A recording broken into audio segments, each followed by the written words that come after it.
சோழ மண்டலத்தில் சீர்காழியில் பிராமண குலத்தில் பிறந்தவர்தான் கணநாத நாயனார். அத்தலத்தில் எழுந்தருளியிருக்கும் திருத்தோணியப்பரை 3 பொழுதும் போற்றி துதித்து உள்ளமுருக வழிபாடு செய்து வந்தார். குலத்திற்கு ஏற்ப சிவாகம விதிப்படி தோணியப்பரை வழிபட்டு வந்தார்.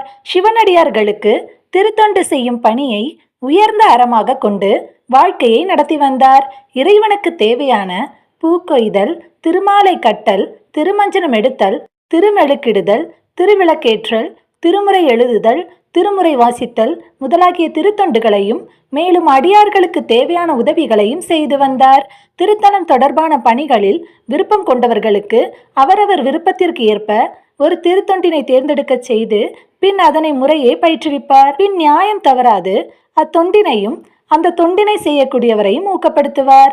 சமய குரவராகிய திருஞான சம்பந்தமூர்த்தி நாயனாரை தினந்தோறும் 3 பொழுதிலும் விதிப்படி பூஜை செய்து கொண்டு வந்தார். இறை வழிபாட்டின் இனிமையையும் தனிமையையும் உணர்ந்திருந்த இவர் இல்லத்தின் இனிமையையும் நன்கு உணர்ந்திருந்தார். பொய்யில் புலவர் வகுத்த இல்லறத்தின் இனிமையையும் இல்லற நெறியையும் நன்கு உணர்ந்து மனையாளோடு கருத்து ஒருமித்து வாழ்ந்து வந்தார்.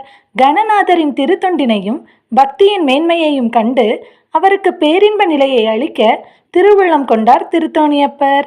இந்த மண்ணுலகில் பேரும் புகழும் பெற்று வாழ்ந்த அடியார் இறைவனின் அருளால் பேரின்ப வீடு பெற்று சிவகணங்களுக்கு தலைமை பதவி பெற்று திருத்தொண்டில் நிலையான இன்பத்தை பெற்றார்.